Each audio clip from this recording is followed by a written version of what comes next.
Bonjour, je m'appelle Andrea Ferréol.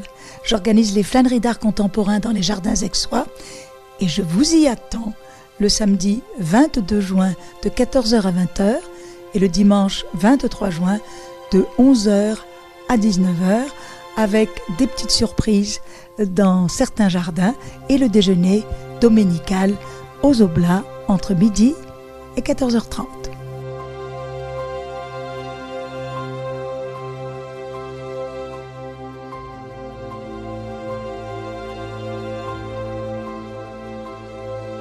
À l'époque, on venait d'offrir la statue de Cézanne à la ville d'Aix-en-Provence en 2006. Et donc, je me suis prise au jeu, en fait, d'organisatrice. Et j'ai dit à mes amis, écoutez, j'ai une idée. On ouvre des jardins privés dans le centre de la ville.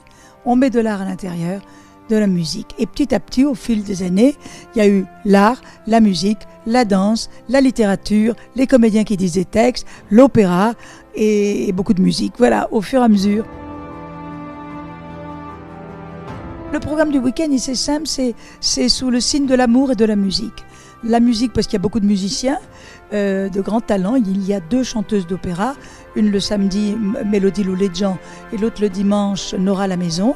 Et puis, il sera clôturé par Dominique de Villancourt, qui est un immense violoncelliste français, et 2 pianistes, un le samedi, un le dimanche. Le samedi, c'est Olivier Corbert qui a gagné de nombreux prix.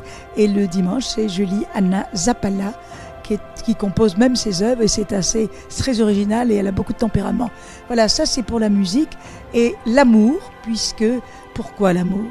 Je suis tombée par hasard sur le livre énorme, mais magnifique, de Monsieur le Président Mitterrand. C'est Lettres d'amour à Anne Pinjot. J'ai lu ça, je me suis délectée de ces textes, de ces lettres. Et donc, je me suis dit, voilà, on va lire ça. Et à partir de là, je me suis dit, lisons des lettres d'amour. Alors, il y a Mitterrand, il y a Arletty, il y a Simone de Beauvoir et il y a Groucho Marx. C'est-à-dire que des choses totalement différentes, des personnages différents, mais en même temps, c'est de l'amour. Ils parlent d'amour à leur façon, à des êtres qu'ils aiment. Donc, je trouve que c'est très bien. Il y a plein de temps forts, il y a quand même Yo-Yo Mag en littérature qui va parler de peinture, parce que quand elle était petite fille, elle a connu Picasso, elle a connu Braque, et puis il y a Nadine Monfils qui vient en remplacement d'un écrivain qui, elle, est belge et qui écrit beaucoup de romans policiers formidables. Alors je pense que ça va être intéressant et moi j'aime beaucoup l'esprit belge. Donc voilà, je pense que là ça va titiller un peu l'esprit provençal.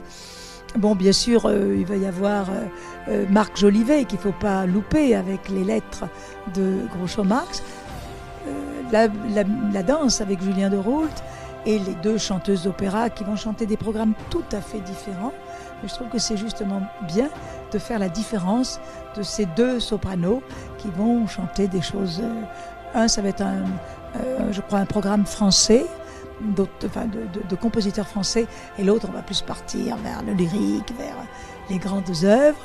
Et bien sûr, il ne faut pas oublier Philippe Carrois qui lui lit les lettres en ouverture de François Mitterrand.